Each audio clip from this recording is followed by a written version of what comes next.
जम्मू कश्मीर में सरकारें कांग्रेस की बनी हों या अब्दुल्ला या फिर मुफ्ती परिवार की, सबकी कोशिश एक, पाकिस्तान परस्त सरकार देने के साथ जम्मू कश्मीर की सियासत को मुस्लिम बाहुल्य बनाए रखने की रही है। लेकिन वक्त बदला तो अब तस्वीर बदलने की तैयारी शुरू हो गई है। आबादी के अनुपात में विधानसभा सीटों का परिसीमन वक्त की मांग है, नहीं तो जम्मू कश्मीर के विधानसभा सीटों की हालत ऐसी ही रही कि कम आबादी वाली घाटी में ज्यादा सीटें और अधिक आबादी वाले जम्मू इलाके में कम विधानसभा सीटें थीं। लेकिन परिसीमन के बाद आबादी का ये असंतुलन खत्म हो जाएगा। लेकिन ये बात न तो महबूबा मुफ्ती को पसंद है और न ही फारूक और उमर अब्दुल्ला को। कांग्रेस को भी ये बात अच्छी नहीं लगती।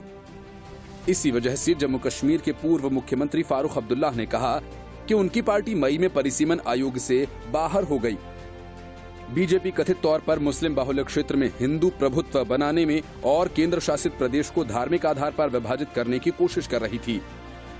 मार्च में केंद्र ने जम्मू कश्मीर, असम, अरुणाचल प्रदेश, मणिपुर और नागालैंड में हाल की जनगणना के आधार पर संसदीय और विधानसभा क्षेत्रों को फिर से शुरू करने के लिए परिसीमन आयोग का गठन किया।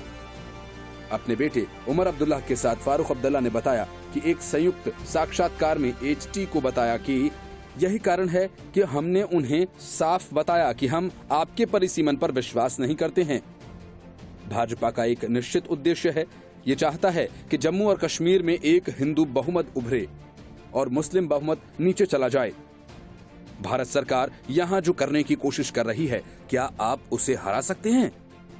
फारूक अब्दुल्ला ने कहा कि जब वे मुख्यमंत्री थे, जम्मू और कश्मीर के तत्कालीन राज्य की विधानसभा ने 2026 में देश के बाकी हिस्सों के साथ परिसीमन अभ्यास के लिए जाने का फैसला किया, तो केंद्र ने अचानक ये मुद्दा क्यों उठाया है? वे हमें हिंदू मुस्लिम तर्ज पर बांटना चाहते हैं और हिंदू प्रभुत्व बनाना चाहते हैं। ऐसा कभी नहीं होगा। फारूक अब्दुल्ला आयोग के सदस्यों के रूप में नामित 3 नेशनल कॉन्फ्रेंस के सांसदों में से थे। उमर अब्दुल्ला ने आयोग को पिछले साल अगस्त में जम्मू और कश्मीर को अपनी विशेष स्थिति के लिए लाए गए संवैधानिक परिवर्तनों का एक उत्पाद बताया। जब हम उन परिवर्तनों को नहीं पहचानते हैं, तो हम इस पैनल को कैसे पहचान सकते हैं? जब हम इस अधिनियम से लड़ रहे हैं, तो भागीदारी का कोई सवाल ही नहीं है।